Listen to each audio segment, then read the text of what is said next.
The Kissing Hand by Audrey Penn.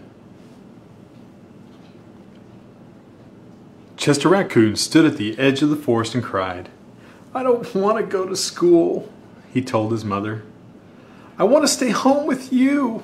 I want to play with my friends and play with my toys and read my books and swing on my swing. Please, may I just stay home with you?" Mrs. Raccoon took Chester by the hand and nuzzled him on the ear. "Sometimes we all have to do things we don't want to do," she told him gently. "Even if they seem strange and scary at first, but you will love school once you start. You'll make new friends and play with new toys, read new books and swing on new swings. Besides," she added, "I know a wonderful secret that will make your nights at school seem as warm and cozy as your days at home."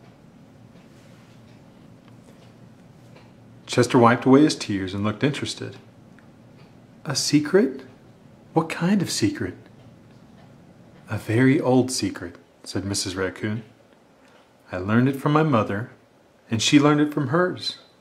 It's called the Kissing Hand." "The Kissing Hand?" asked Chester.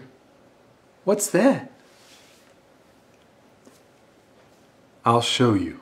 Mrs. Raccoon took Chester's left hand and spread open his tiny fingers into a fan.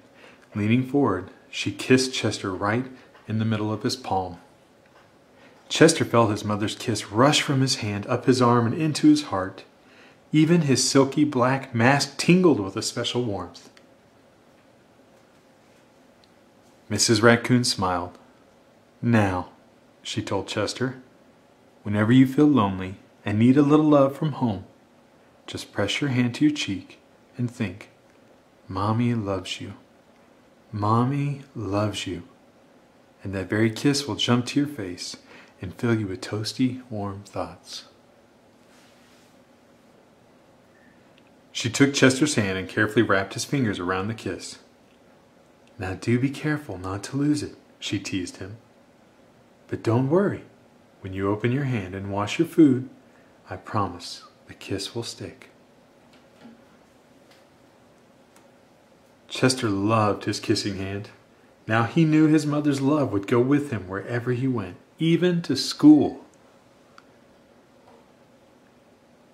That night, Chester stood in front of his school and looked thoughtful. Suddenly he turned to his mother and grinned. "Give me your hand," he told her.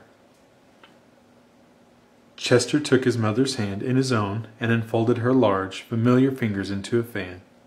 Next, he leaned forward and kissed the center of her hand.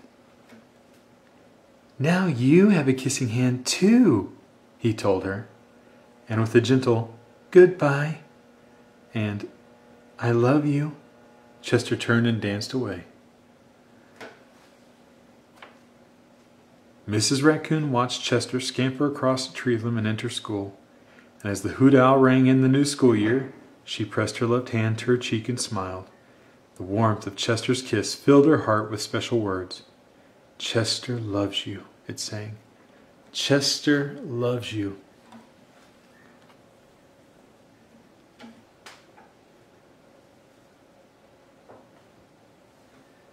I love you.